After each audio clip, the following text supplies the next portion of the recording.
السلام علیکم دوستو، آل راؤنڈر ٹی وی میں خوش آمدید۔ دوستو آج کی اس ویڈیو میں ہم بات کریں گے اصحاب کہف کے بارے میں۔ دوستو اصحاب کہف اللہ تعالیٰ کے ان چند ایک نیک بندوں کا واقعہ ہے جن کا ذکر قرآن مجید میں بھی آیا ہے۔ دوستو ہمارے پیارے نبی حضرت محمد صلی اللہ علیہ وآلہ وسلم کے دور میں مکہ کے کچھ مشرکین ایک یہودی عالم کے پاس گئے۔ اس یہودی عالم نے حضرت محمد صلی اللہ علیہ وآلہ وسلم سے 3 سوالات پوچھنے کا کہا، جن میں سے ایک سوال یہ تھا کہ اصحاب کہف کون ہیں۔ ناظرین، مشرکین حضرت محمد صلی اللہ علیہ وآلہ وسلم کے پاس آئے اور انہوں نے آپ صلی اللہ علیہ وآلہ وسلم سے اس بارے میں سوال کیا تو اللہ تعالیٰ نے قرآن مجید میں اپنے پیارے پیغمبر کو اس بارے میں تفصیل سے آگاہ فرمایا۔ تاریخ کے مطابق یہ واقعہ تقریباً 30 صدی عیسوی میں رومن امپائر میں پیش آیا۔ اس وقت رومن امپائر ایک بت پرست ریاست تھی اور رومن امپائر پر دقیانوس نامی ایک بادشاہ حکومت کر رہا تھا۔ اصحاب کہف حضرت عیسیٰ علیہ السلام کے ماننے والوں میں سے چند ایک نیک بندے تھے۔ اس وقت کی سب سے زیادہ طاقتور اور بت پرست ریاست رومن امپائر کے بادشاہ دقیانوس نے جب ان لوگوں کو اپنے دربار میں طلب کیا تو اس نے ان لوگوں کو اپنا دین چھوڑ دینے کے لیے کہا اور انہیں بت پرستی کی طرف راغب کیا۔ اس وقت کے بادشاہ نے انہیں اپنا دین چھوڑ دینے کے لیے کچھ مہلت دی۔ یہ لوگ تعداد میں بہت کم تھے، اس لیے مقابلہ کی شکت نہ رکھتے تھے، اس لیے انہوں نے سوچا کہ کیوں نہ کہیں کسی غار میں پناہ لے لی جائے۔ یہ سوچ کر یہ لوگ ایک غار میں چلے گئے اور وہاں پر چھپ گئے۔ جب یہ لوگ اس غار میں چھپے تو ان کے ساتھ ایک کتا بھی تھا۔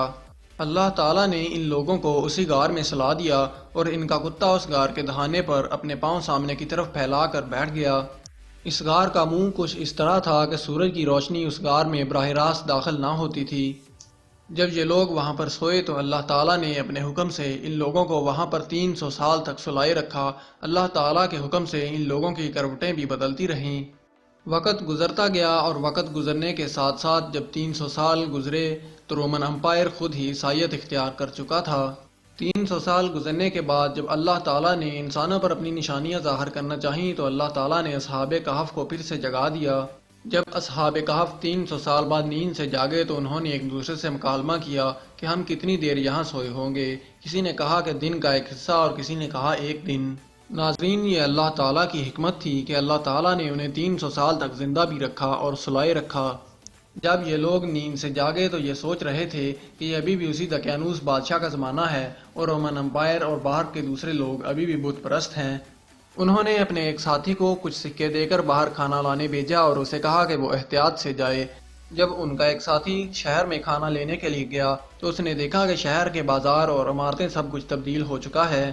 جب اس نے کسی دکان سے کھانا خریدا اور اسے اپنا وہ پرانا سکہ دیا تو اس دکاندار نے اسے بہت حیرانی سے دیکھا اور اس سے پوچھا کیا اسے کوئی خزانہ ملا ہے۔ اس بات پر ان دونوں کے درمیان جھگڑا ہو گیا اور دکاندار نے اسے بتایا کہ یہ سکہ 300 سال پرانا ہے اور وہ اسے پکڑ کر اپنے بادشاہ کے سامنے لے گئے۔ جب بادشاہ نے اس سے پوچھا تو اصحاب کہف کے ایک ساتھی نے اپنے تمام حالات کے بارے میں بادشاہ کو آگاہ کیا۔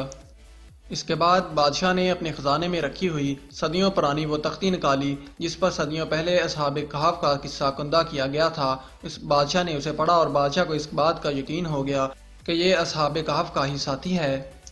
ناظرین، اس کے بعد پوری قوم نے اصحاب کہف کی غار کا نظارہ کیا۔ اس کے بعد اصحاب کہف واپس اسی غار میں چلے گئے اور ہو سکتا ہے کہ اللہ تعالیٰ نے وہاں پر ان پر موت طاری کر دی ہو۔ دوستو اصحاب کہف کا قصہ پرانے رومن لٹریچر میں بھی 7 سلیپرز کے نام سے ملتا ہے۔ بعض روایات کے مطابق ان کی تعداد 3، بعض کے مطابق 5 اور بعض کے مطابق 7 بتائی جاتی ہے۔